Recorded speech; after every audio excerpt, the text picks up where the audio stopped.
Assalamualaikum warahmatullahi wabarakatuh. Saya Diana Utahuriza ingin mempresentasikan hasil karya tugas akhir saya yang berjudul Perancangan Identitas Visual Museum Sangiran di Kabupaten Sragen. Museum adalah lembaga yang mempunyai sifat tetap, tidak mencari keuntungan dan melayani kebutuhan publik melalui usaha pengkoleksian dan memamerkan benda-benda serta aset-aset bersejarah sebagai sumber pengetahuan bagi masyarakat. Namun di era modernisasi seperti saat ini, minat masyarakat untuk mengunjungi wisata secara seperti museum sangatlah kurang, karena masyarakat menganggap tempat wisata yang satu ini sebagai tempat yang hanya menyimpan benda-benda kuno dan terkesan menyeramkan. Selain itu, juga sistem penunjuk arah ke Museum Sangiran perlu diperbarui lagi, karena sistem yang sudah ada desainnya hanya berupa tulisan tangan dan kurang jelas untuk dibaca. Menurut penduduk setempat, Museum Sangiran sangat sedikit pengunjungnya setiap harinya. Kurang pedulinya warga Sragen terhadap sejarah peninggalan purbakala menyebabkan museum tidak begitu diminati oleh wisatawan luar kota, apalagi luar negeri. Yang dijadikan museum ini berjalan tidak wajar. Oleh sebab itu, penulis tertarik untuk mengangkat Museum Sangiran dikarenakan masih banyak hal-hal yang tidak tersampaikan terhadap museum ini, yang mengakibatkan museum ini kurang diminati. Menanggapi hal tersebut, salah satu cara untuk bisa bertahan dan bersaing dengan wisata lainnya yaitu dengan merancang identitas visual dan logo dan menerapkannya di berbagai media informasi. Hal yang paling utama yaitu perancangan identitas utama, yaitu logo, dapat mewakili museum yang satu dengan yang lainnya. Kemudian dilanjutkan dengan penerapan logo ke media yang bisa menampilkan identitas visual Museum Sangiran. Kawasan Sangiran sangatlah luas, maka selain Museum Purbakala Sangiran yang menjadi pusatnya, juga dibagi menjadi 4 klaster, yaitu Museum Sangiran klaster Ngebung, klaster Bukuran, dan klaster Dayu. Antara Museum Sangiran dan klaster-klaster tersebut jaraknya tidaklah jauh, hanya sekitar 2 km. Yang pertama adalah klaster Ngebung. Klaster Ngebung bertempatan di Kecamatan Kalijambe, Kabupaten Sragen. Situs Ngebung ini memiliki sejarah yang tak ternilai karena merupakan lokasi pertama dilakukan penggalian fosil manusia purba yang sistematis dengan hasil yang menakjubkan. Kemudian Museum Klaster Dayu. Klaster Dayu merupakan bagian dari Museum Sangiran yang terletak di Desa Dayu, Kecamatan Gondangharjo, Kabupaten Karanganyar. Merupakan bagian situs yang penting di Museum Sangiran. Situs ini banyak menyimpan kekayaan memori kehidupan jutaan tahun yang lalu, baik itu kehidupan flora maupun fauna. Kemudian klaster Bukuran. Klaster Bukuran bertempat di Desa Bukuran, Kecamatan Kalijambe, Kabupaten Sragen. Salah satu situs yang kaya akan peninggalan fosil-fosil manusia zaman dahulu. Sebagian besar temuan manusia purba jenis Homo erectus dan Sangiran ditemukan di situs ini. Hal inilah yang menjadikan situs Bukuran mempunyai potensi yang harus dikembangkan menjadi pusat informasi tentang evolusi manusia purba pada zaman itu. Kemudian Museum Sangiran sendiri atau bertempat di Desa Krikilan, Kecamatan Kalijambe, Kabupaten Sragen.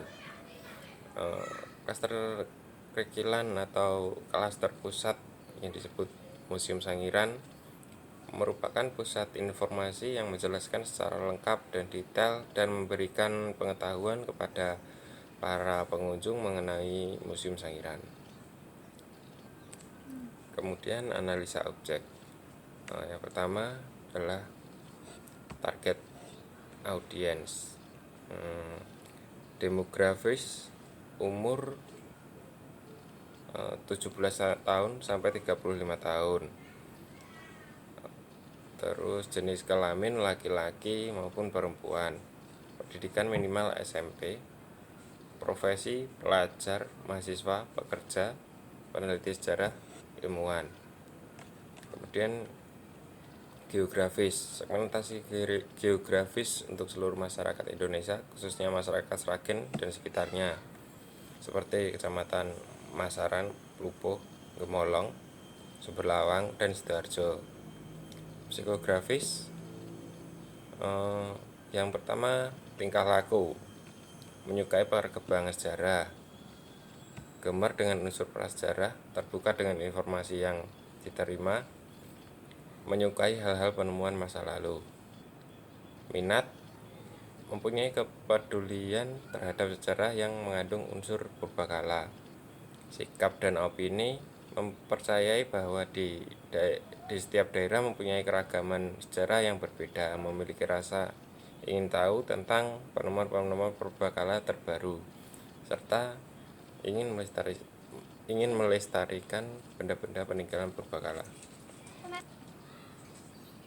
Kemudian logo. Logo adalah simbol dari kelompok atau suatu organisasi dan juga perorangan. Pembuatan logo harus sesuai konsep dan dalam pembuatannya tidak asal-asalan. Dan sound system. Sound system adalah konteks desain komunikasi visual, merupakan rangkaian representasi visual yang memiliki tujuan sebagai media interaksi dalam ruang publik. Konsep perancangan pembuatan logo Museum Manusia Purba di Sangiran, yang pertama adalah perancangan logo Museum Sangiran memiliki fungsi untuk kelangsungan Museum Sangiran serta salah satu faktor untuk meraih kesuksesan. Hal ini dikarenakan logo mempunyai peran utama yang menyampaikan pesan kepada masyarakat sehingga menjadi familiar. Picture mark merupakan logo gambar secara visual, merupakan stilisasi dari foto kubah kerucut yang menjadi ikon Museum Sangiran dan gading yang menjadi ikon Kabupaten Sragen. Kemudian tagline The Homeland of Java. Kenapa disebut The Homeland of Java? Karena disitulah ditemukannya manusia laki-laki pertama tertua di Jawa. Kemudian perancangan sound system. Sound system ini bertujuan untuk menginformasikan letak Museum Sangiran dan beberapa klaster Museum Sangiran, supaya pengunjung tidak kebingungan saat ingin berkunjung ke museum-museum tersebut.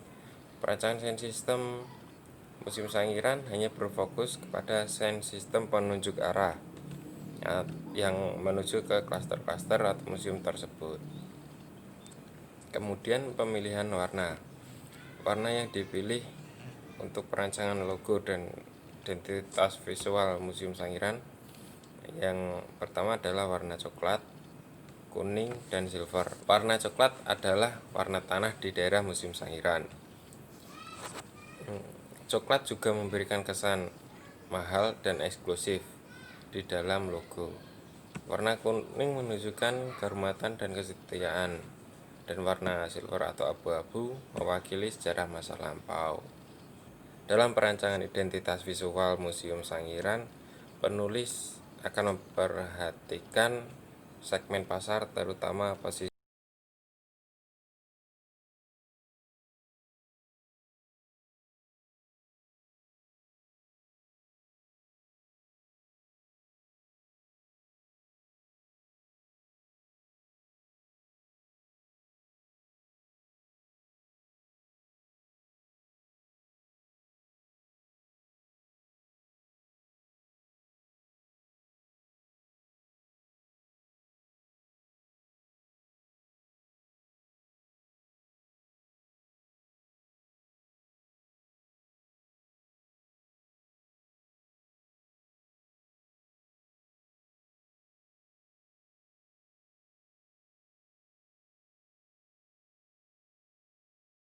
dilakukan dengan cermat untuk memilih target sasaran yang sesuai.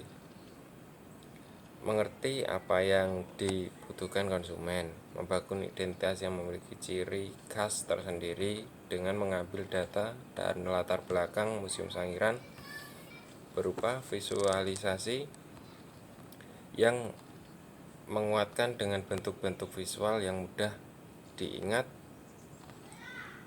Pada tahap ini diciptakan sebuah citra museum, baik berupa keunggulan, fungsional, dan makna simbolis. Pemilihan serta penempatan media yang tepat juga penting untuk mendukung keberhasilan suatu identitas visual yang telah dibuat.